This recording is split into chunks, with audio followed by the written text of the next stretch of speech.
Hello everyone. Today we discuss our new topic of the chapter number 4, torque experienced by current loop in a magnetic field. हमारा आज का जो topic है वो है torque experience by current loop in a magnetic field. तो लिख रहा हूँ मैं टॉपिक यहाँ पे, torque experience by current loop in magnetic field. ठीक, अगर हम किसी मैग्नेटिक फील्ड में किसी करंट लूप को प्लेस कर देते हैं, जैसे सपोज करो ये फिगर अगर आप ध्यान से देखें तो इस फिगर में एक हमारे पास करंट कैरिंग लूप है जिसमें करंट दौड़ रहा है। ठीक है, इस करंट कैरिंग लूप को हमने एक magnetic field north and south, दो हमारे पास पोल हैं मैग्नेट के, इन पोल्स के बीच में हमने प्लेस किया है। अगर हम मैग्नेटिक फील्ड लाइंस को देखें तो मैग्नेटिक फील्ड लाइंस नॉर्थ से होते हुए साउथ की तरफ जाएगी, यहाँ से निकलेगी और साउथ की तरफ इंटर करेगी। ये मैग्नेटिक फील्ड लाइंस का डायरेक्शन है और हमारे पास ये प्लेस्ड है क्वाइल। इस क्वाइल का अगर हम लेंथ देखें तो लेंथ L है और यहाँ पे विड्थ को हमने A लिया है। ठीक, अगर इस क्वाइल में करंट दौड़ रहा है तो ध्यान से देखें कि ये कंडक्टर जिसका लेंथ L है, अभी इससे पहले वाले टॉपिक में आपने पढ़ा था कि अगर किसी मैग्नेटिक फील्ड में करंट कैरिंग कंडक्टर रखा जाता है तो उसके ऊपर फोर्स लगता है। तो फोर्स कितना होता है? फोर्स की वैल्यू होती है ILB साइन थीटा, जहां पे L उस कंडक्टर का लेंथ होता है, B मैग्नेटिक फील्ड और I उसमें दौड़ने वाले करंट की वैल्यू होती है। तो करंट इसमें दौड़ रहा है, ध्यान से देखें ये डायरेक्शन जो इंडिकेट किया गया है ये करंट का डायरेक्शन है। मतलब करंट कहीं ऐसे चल रही है इस क्वाइल में, ये करंट का डायरेक्शन है, ये करंट ऊपर की तरफ जा रहा है और यहाँ पे करंट नीचे की तरफ आ रहा है। तो इस केस में अगर इसमें करंट ऐसे दौड़ रहा है तो इसके इस पोर्शन पे एक फोर्स अप्लाई होगा। फोर्स तो सारे जितने भी इसके लेंथ हैं उन सारे लेंथ और विड्थ पे फोर्स अप्लाइड होगा।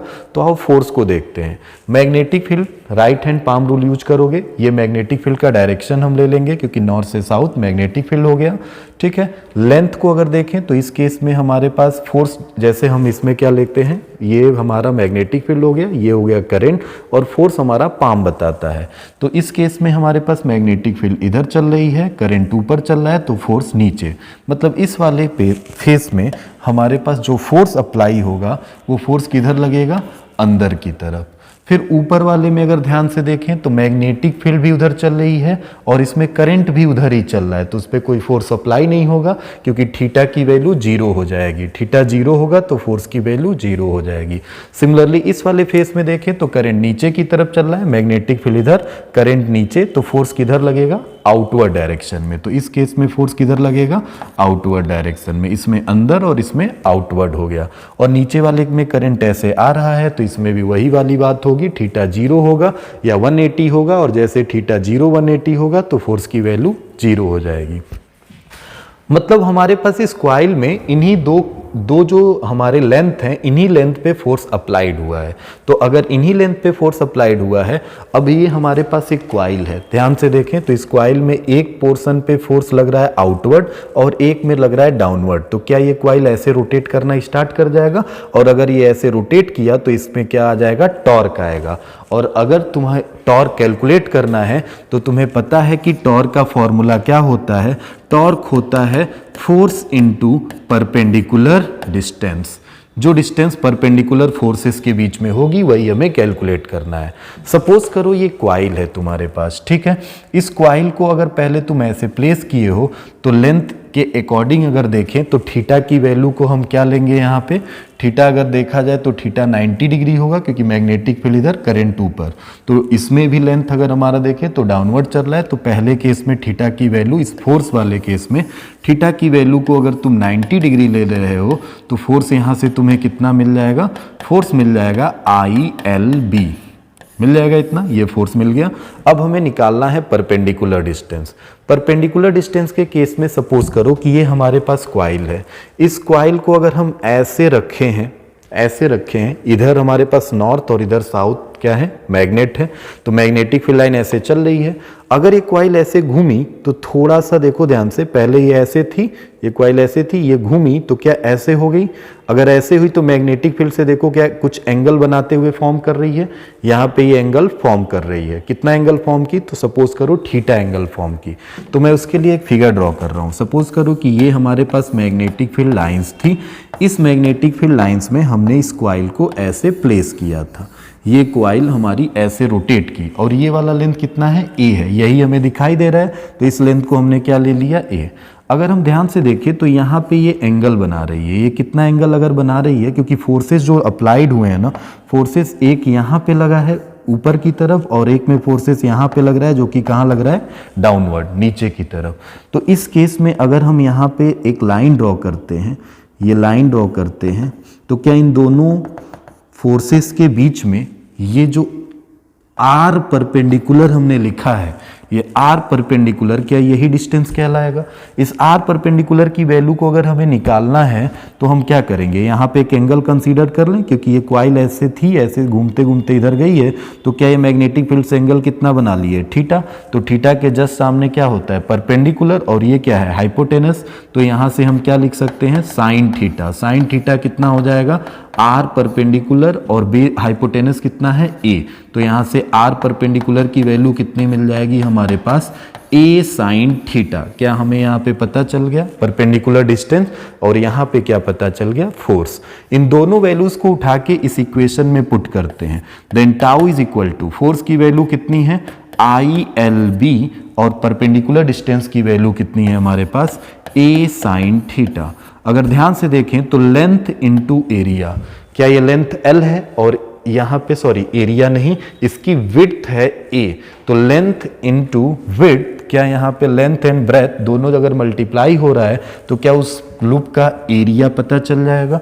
तो इन दोनों को एक साथ अगर लिख देते हैं, देन टॉर्क की वैल्यू होगी आई, और यहाँ पे L इंटू ए की जगह पे हमने लिख दिया A, इंटू में क्या बचा है B, और ये क्या हो जाएगा, साइन थीटा। क्लियर है इतनी बात। ये हमारे पास टॉर्क का फॉर्मूला बनेगा। इसको अगर हम देखें तो टॉर्क को वेक्टर क्वांटिटी की तरह ट्रीट करते हैं। तो आई एक स्केलर क्वांटिटी है, अगर इसको बाहर निकाल लें तो अंदर ब्रैकेट में क्या बचेगा हमारे पास, ए क्रॉस बी, क्योंकि एरिया वेक्टर है और बी मैग्नेटिक फील्ड भी एक वेक्टर क्वांटिटी है। तो क्या ये वेक्टर फॉर्म में हो जाएगा हमारे पास। क्लियर है इतनी बात। अच्छा, कभी कभी हमारे पास ये टॉर्क का फॉर्मूला इस फॉर्म में न लिख के एम के फॉर्म में लिखा होता है, जो कि मैग्नेटिक डाइपोल मोमेंट कहलाता है। अब सर्कुलर लूप के लिए मैग्नेटिक डाइपोल मोमेंट होता है एम, ठीक है। अभी यहाँ पे बता रहा हूं मैं मैग्नेटिक डाइपोल मोमेंट, बहुत ज़्यादा इसमें अभी ध्यान नहीं देना क्योंकि हमें आगे टॉपिक ये पढ़ना है मैग्नेटिक डाइपोल मोमेंट। बट अभी ध्यान से सुनो, किसी सर्कुलर लूप के लिए मैग्नेटिक डाइपोल मोमेंट की वैल्यू होती है N I A, number of turn current into उस लूप का एरिया। क्लियर है इतनी बात। मैग्नेटिक डाइपोल मोमेंट की वैल्यू कितनी होती है, एन आई ए।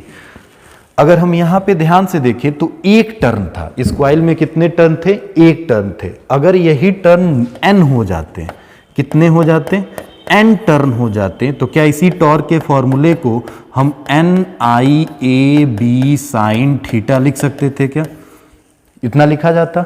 अब देखो मैंने बोला मैग्नेटिक डाइपोल मोमेंट कितना होता है सर्कुलर लूप के लिए, N I A, number of turn current and area.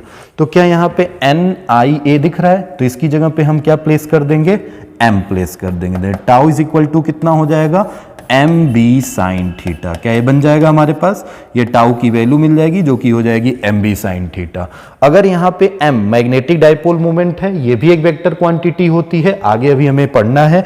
B magnetic field है, ये भी वेक्टर क्वांटिटी है, इन दोनों वेक्टर के साथ साइन थीटा आ रहा है। तो क्या मैं इसी फॉर्मूले को tau is equal to M cross B लिख सकता हूं क्या, ये हमारे पास टॉर्क आ जाएगा।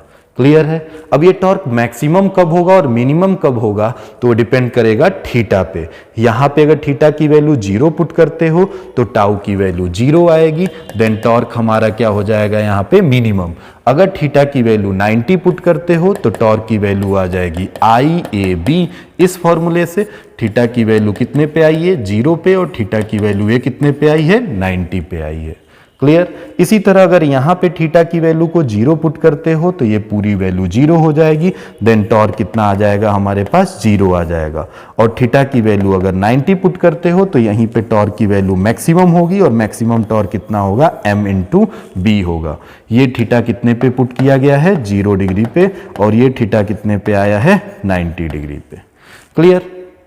अगर हमने ये देख लिया कि टॉर्क जब किसी हम करंट कैरिंग कंडक्टर को, करंट कैरिंग लूप जो है उसको अगर हम मैग्नेटिक फील्ड में प्लेस करते हैं तो उसके अंदर एक रोटेशन, एक टॉर्क क्रिएट होता है। इसी एप्लीकेशन का हम यूज करके हम क्या क्या हम बनाएंगे, जो हमारा अगला टॉपिक है और जो कि इंपॉर्टेंट है, मूविंग कॉइल गैल्वेनोमीटर। ठीक है, तो नेक्स्ट वीडियो में हम वही टॉपिक करेंगे, moving coil galvanometer. Okay, thank you.